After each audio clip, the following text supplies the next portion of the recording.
On the 14th of October 1469, all of Europe looked to Spain. There, a wedding of enormous political significance took place. A wedding that was to influence not only the future of Europe, but that of the entire world. In Valladolid, Isabella I of Castile and Ferdinand II of Aragon exchanged their vows of marriage and made the first step towards a united Spain, once Isabella had claimed the Castilian throne in the War of the Castilian Succession, and once Ferdinand had succeeded his father as King of Aragon in 1479. The two ruled their kingdoms in a dynastic union. This was the beginning of Spain's rise to a world power.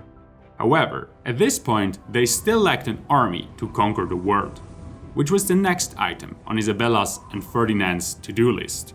In their planning to conquer the world, they would have been grateful for this: a writing and world-building tool designed to help creators organize their writing and world design by World Anvil, who decided to sponsor this part of the video. They offer a plethora of browser-based services, from built-in novel-writing software, interactive world maps, and customizable calendars, to family trees, custom wikis, or a tool called Chronicles that lets you make multiple visual timelines and connect them to maps so you can track how things change and develop in your story over time, like wars or character lives. The Chronicles tool supports multiple maps, so you can easily switch between different locations and view the events that happened in those places. Another cool feature is that you can make your map public, which means you can show your readers how a location looks after a big event, like a battle or cataclysm.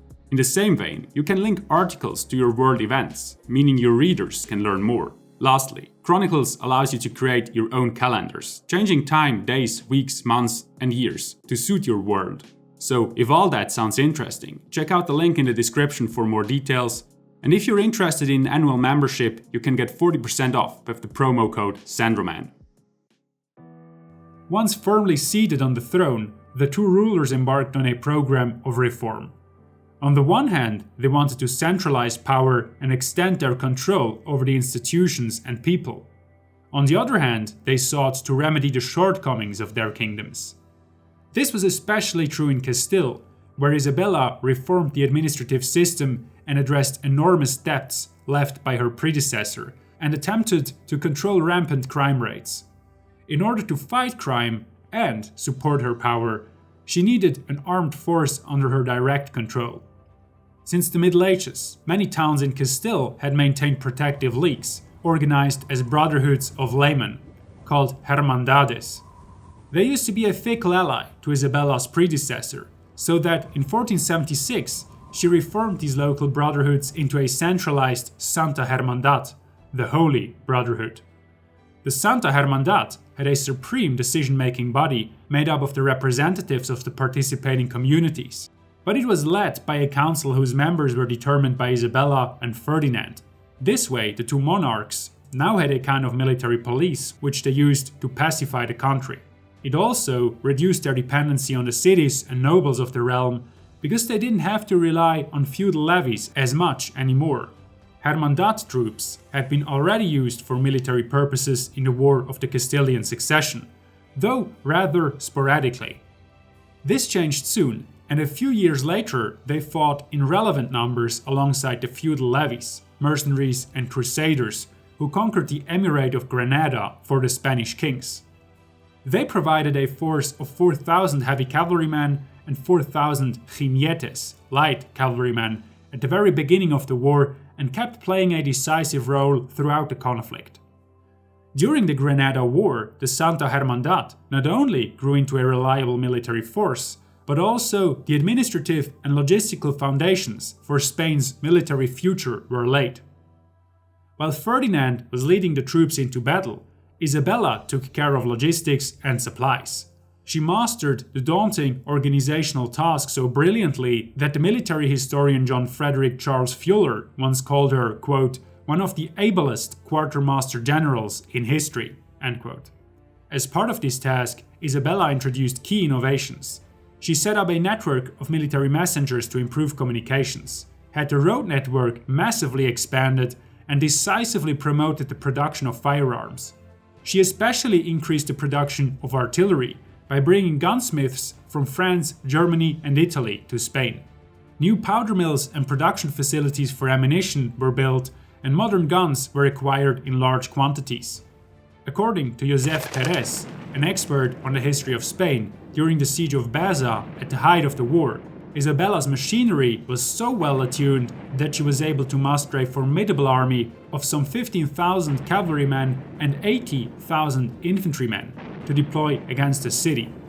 When the conquest of Granada was completed in 1492, Isabella and Ferdinand began looking beyond the Iberian Peninsula, especially to the Central European theatre of war.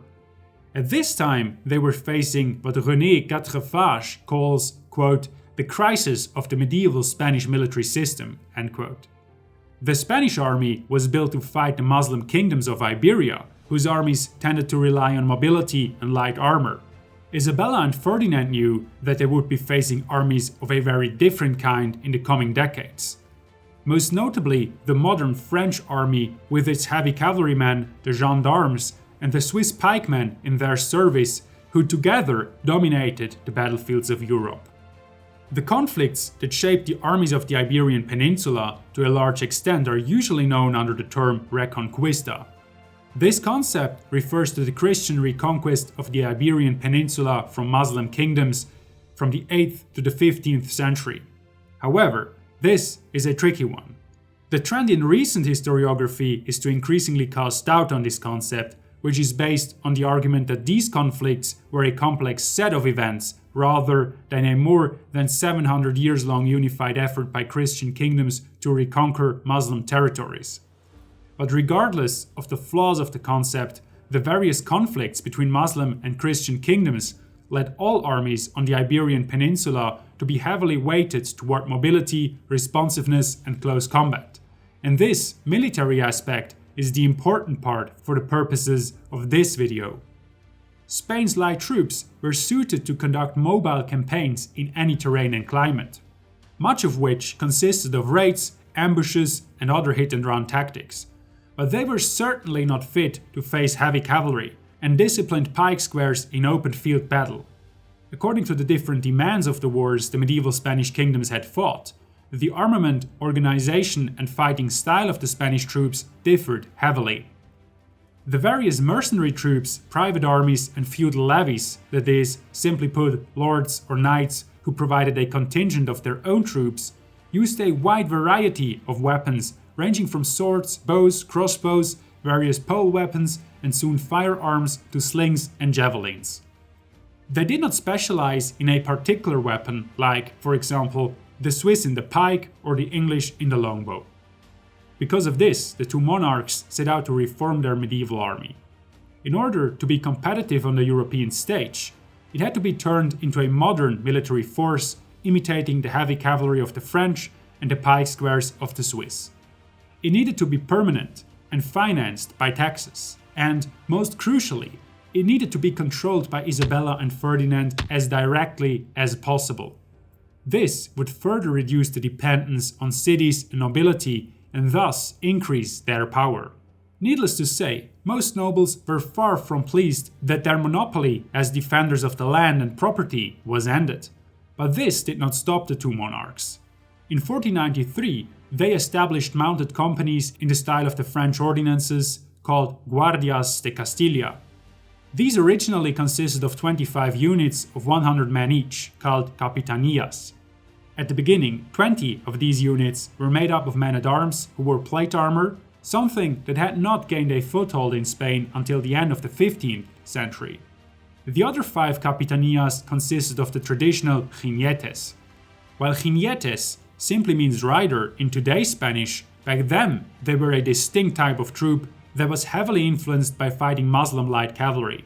They usually wore light leather armor and used their mobility to throw javelins at the enemy, dodge direct attacks, and strike as soon as the enemy showed any sign of weakness. During the first years, there was a tendency to rely on this light cavalry, so that by 1500 there were about 26 capitanías of jinetes and only 10 of heavily armored men-at-arms. By 1533, however, there were 27 units of men-at-arms and only 14 of jinetes.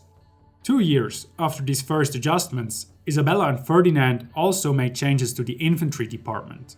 Here, reforms were even more urgently needed because, according to Quatrefages, the years of peace after the Granada War and the pacification by the Santa Hermandad had led to the slow demilitarization of the population. Accordingly, the first step was to order a general armament of the people. All men, except the clergy, the poor, and the Moriscos, were obliged to have adequate armament. In order to define what was adequate, the population was divided into three groups according to wealth. The richest had to provide a complete armor with steel breastplate, chainmail, helmet, spear, sword, and dagger.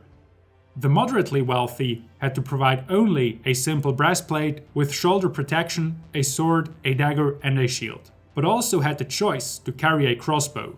The poorer man only had to provide a helmet, spear, and sword. To make sure the population knew how to use their weapons, training sessions were arranged in the form of competitions on holidays, and examinations were held at the end of winter and the end of summer, during which everyone had to demonstrate their skills. In the first quarter of 1496, the second central innovation was implemented, a militia based on conscription. This means that 1/12 of all men fit for military service were assigned to active service for 3 years. Whenever the crown needed troops, the cities assembled the desired number of troops from these men and volunteers. René Quatrefages estimates that in this way a reserve of 50,000 to 100,000 men could be deployed. These units, together with the Guardias de Castilla cavalry, formed the core of future Spanish armies. All of this was only possible thanks to the introduction of a military administration controlled by the central government, which handled the enormous administrative burden and ensured that everything proceeded in an orderly fashion. Isabella and Ferdinand had achieved their first goal. They had created an army over which they exercised even more control than over the Santa Hermandad. So, by 1496, almost the entire military potential of Spain was under their control. The next goal, however, was to strengthen the Spanish infantry significantly. For this reason, Ferdinand had his eyes on tactical reforms. He wanted to adopt the Swiss model, that is, deeply arranged squares of heavily armored pikemen and melee weapon bearers combined with crossbowmen and arquebusiers. Although the adoption of the Swiss system is difficult to trace in detail, a first step took place in 1497. Ferdinand mobilized an army to put pressure on France. Since 1494, France had been trying to conquer the Kingdom of Naples, which at the time had been in Spanish hands since the 1440s. In order to force Charles VIII of France to withdraw parts of the military capacity from Naples, Ferdinand stationed an army in Roussillon. In this army, traces of the Swiss system can be recognized for the first time. The infantry was increasingly equipped with plate armor and divided into three parts: Swiss-style pikemen, rodoleros, the famous swordsmen of the Spanish with their round shields, and men with ranged weapons, who carried either crossbows or early firearms. This new system seems to have worked so reliably well that the plenary assembly of the Santa Hermandad, which met to vote on its continuation every 3 years, decided not to renew its existence. Various local hermandades continued to exist, but the central organization and the military part were abolished. Thus, for the first time, Spain's army consisted almost entirely of troops controlled by Isabella and Ferdinand, who, in the meantime, had received from the Pope the title Reyes Católicos, Catholic monarchs. In the next few years, Spain's new troops gained more experience in the Italian wars, and a famous man nicknamed El Gran Capitán, Gonzalo Fernández de Córdoba y Aguilar, further reformed the new capitanías, the captaincies, and gave them a firm shape. He grouped 10 of them into a coronelia, colonelcy, which consisted of about 200 pikemen, 200 swordsmen, and 100 arquebusiers each. A coronelia was normally combined with 600 cavalrymen, of which half were men-at-arms and half were jinetes. This combined mobility and flexibility with the raw striking power of heavy cavalry. This almost completed the adaptation of the Swiss system. It is again in Roussillon that we can trace an army completely modeled after the Swiss system. This time it was the French who wanted to occupy the region of Roussillon in order to divide the Spanish forces.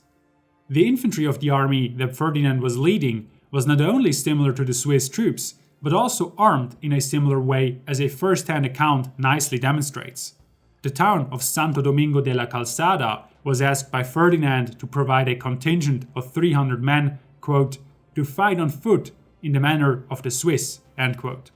200 of them were to be equipped with, quote, sharp spears and complete armor in the Swiss manner, end quote.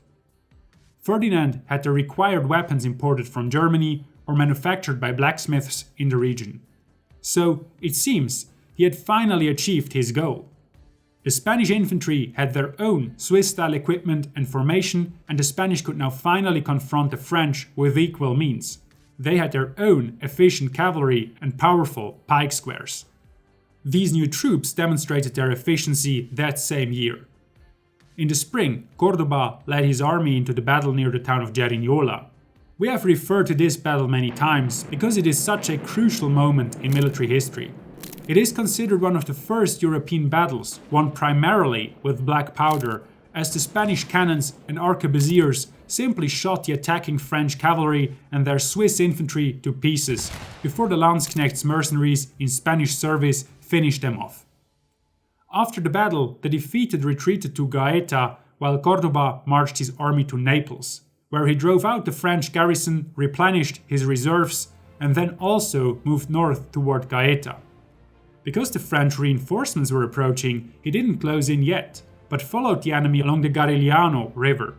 After a failed attempt by the French to cross the river, both parties dug in on their respective sides. On the night of the 28th to the 29th of December, Cordoba finally decided to launch a surprise attack. He had his men build an improvised bridge near the fortress of Suillo and cross the Garigliano at dawn. His men routed the garrison of Suillo and Castelforte and then advanced against the main French camp at Traeto. While Cordoba chased the French down the river, the rest of the Spanish forces crossed it farther south. When Louis II of Saluzzo, the commander of the French army, saw what was coming, he ordered to leave camp and cannons behind and retreat to Gaeta. The French formed up once more at Mola, but the combined Spanish forces again routed them. One last time they entrenched themselves in Gaeta, but it was only a few days until they had to surrender. This clear victory for the Spanish not only meant that the French had to retreat and recognize the Spanish claims to Naples in the Treaty of Blois the next year, but it also showed that the Spanish army was now truly attuned. It proved in 1503 that it was on par with those of other powers in Europe. Another military decree issued in this year consolidated the innovations of the previous years. The Catholic monarchs had achieved their goal. They had a powerful army under their direct control. In this army lay the roots of the military giant of the 16th and 17th centuries, the Spanish Tercio. The new military administration and the reformed troops and tactics were to become an important pillar of the Catholic monarchs' power and would be crucial to Spain's rise to a world empire.